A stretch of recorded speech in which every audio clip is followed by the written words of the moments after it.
Bonjour chers téléspectateurs, bienvenue dans l'émission Enquête exclusive. Aujourd'hui, nous allons aborder le sujet du sport et handicap.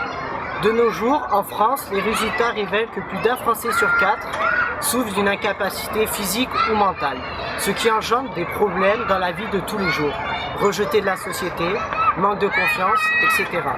Que font ces personnes pour se sentir libres? Comment font-ils pour évacuer leur stress de la journée? Comme vous pouvez le constater, nous sommes devant le club Handisport Aixois qui a bien voulu nous accueillir pour montrer aux Français que les personnes handicapées peuvent s'épanouir dans un ou plusieurs sports. Bonjour Monsieur Nzouri. Tout d'abord, je voudrais vous remercier de nous accueillir dans les locaux du club Handisport Aixois. Alors en 2 mots, pourriez-vous nous décrire ce club, assez succinctement, les sports proposés, le nombre d'adhérents? Donc soyez bienvenus donc, au club Handisport Aixois. Effectivement, ce club existe depuis 1968, ça fait quand même plus de 40 ans. C'est un des meilleurs clubs français en natation et en tennis de table. Il existe donc au sein de notre association différents publics en situation de handicap. Si vous voulez, on pourra en parler un peu plus tard. Très bien. Et donc vous, votre fonction, si j'ai bien compris, c'est directeur technique, c'est ça?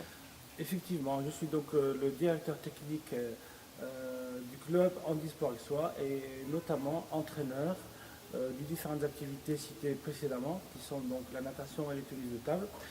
Ma fonction et mes tâches sont donc établir la pérennité et être garant de la sécurité du club et de ses activités, de la politique sportive, d'organiser des stages de loisirs et de compétition, d'organiser des différentes manifestations régionales, soit départementales, nationales ou internationales, en natation et en tennis de table, et mettre en place d'autres activités qui sont au sein de notre Fédération française handisport, à laquelle nous sommes donc affiliés. Très bien. Et au niveau des effectifs, par exemple, entre la natation et le ping-pong, par exemple, vous avez plus d'adhérents en ce qui concerne la natation? Effectivement, donc la natation est une des activités phares de notre association, puisque donc, je ne l'ai pas dit tout à l'heure, mais nous sommes aujourd'hui 95 licenciés, tout handicap confondu, et la natation est une part prépondérante donc, au sein de l'activité par rapport au tennis de table. Donc effectivement, on va dire c'est du 60-40 par rapport au nombre d'adhérents. Très bien. Alors ensuite, y a-t-il des règles, par exemple, spéciales en ce qui concerne... Bon, je mélange, mais on changera au montage. Des règles spéciales par rapport au sport dit en ce qui concerne les personnes valides. Par exemple, j'entends pour le ping-pong, comparé à un sport... Le tennis de table, effectivement, pardon. Donc le tennis de table, effectivement, se joue soit debout, soit en fauteuil roulant. Il y a quelques petites règles donc d'adaptation et d'aménagement qu'on établit à la base, qui sont des règles fédérales, qui sont établies par notre Fédération française handisport pour les personnes en situation de handicap qui sont en fauteuil roulant, soit des paraplégiques, soit des tétraplégiques, mais rien de très important, si ce n'est que voilà, au départ au niveau du service, etc., etc. Mais vraiment, globalement, les règles sont complètement identiques que ceux de nos amis valides. Très bien, une petite subtilité qu'on remarquera quand on interviewera tout à les sportifs. Une dernière question concernant, oui, vous dites que vous êtes un des clubs les plus connus en matière de natation en France. Et avez-vous justement à ce titre des champions qui ont acquis une certaine reconnaissance nationale ou tout à fait. même internationale? Tout à fait. Au sein de notre club, donc, il y a des champions de France, des champions du monde et des champions paralympiques qui ont donc assisté et participé aux différents Jeux paralympiques, moi-même ayant fait des Jeux et différents championnats du monde. Il existe donc bien entendu dans différents types de catégories des champions donc dans différentes disciplines, que ce soit la brasse, le dos, le papillon, le crawl. Et très dernièrement encore, on a été au championnat de France Open donc, de natation à Angoulême, où le club a terminé premier club français sur 87 clubs au niveau national. Et nous avons remporté, donc, un de nos nageurs a remporté la médaille d'argent et la médaille de bronze sur le 200 mètres 4 nages et le 100 mètres papillon, avec 2 records de France. Très bien, donc une belle reconnaissance au niveau national et international. Et en ce qui concerne tout ce qui est pas subvention, mais pour faire tourner le club finalement, comment ça se passe? C'est grâce à l'adhésion des membres? Alors, il existe effectivement donc des partenaires. Nous avons des partenaires constitutionnels, donc tout ce qui est institution, le conseil régional, le conseil départemental, donc la ville d'Aix-en-Provence, la communauté d'agglomération du Pays d'Aix, la ville d'Aix-en-Provence aussi qui nous aide beaucoup. Donc nous avons pas mal de subventions au niveau des collectivités territoriales. Et nous avons des sponsors. L'autre fédération française en e-sport aussi nous subventionne. Et puis on vit aussi de par les cotisations de nos adhérents. Donc voici un petit peu, je dirais, le montage financier et avec lequel on fait tourner, si vous voulez, les différentes activités du club, stages, compétitions et autres. D'accord, je suppose justement que la reconnaissance à joueurs de certains Jeux olympiques ou championnats du monde participe à cette Tout à fait. ce déroulement.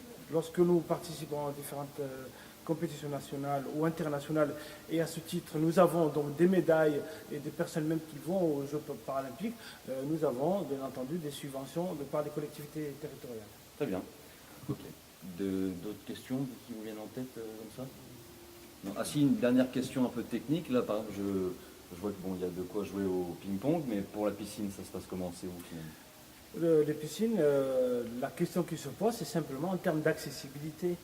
Donc vous savez qu'il existe une loi, la loi 2005, qui stipule que normalement en 2015, tous les lieux publics doivent être totalement accessibles aux personnes en situation de handicap et les personnes en fauteuil roulant, donc qui arrivent, qui veulent nager ou pratiquer cette discipline en compétition en loisir, doivent trouver soit un plan incliné, soit un appareil de mise à l'eau.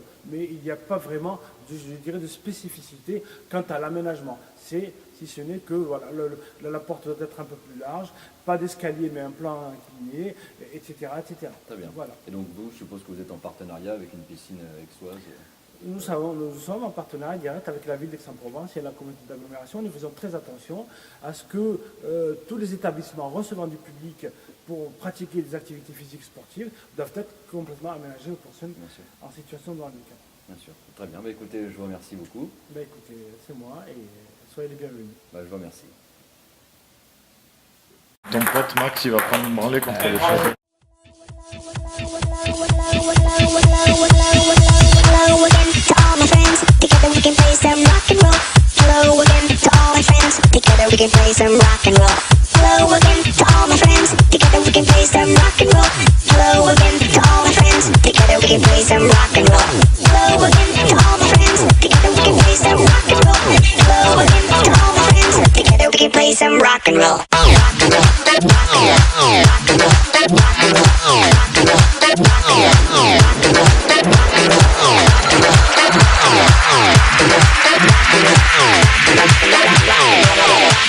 and roll.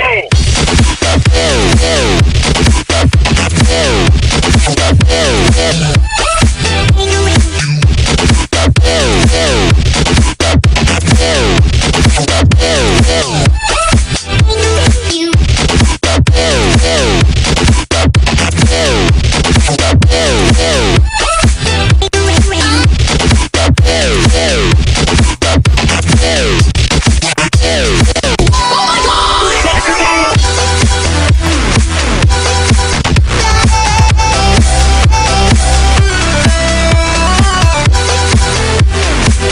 roll.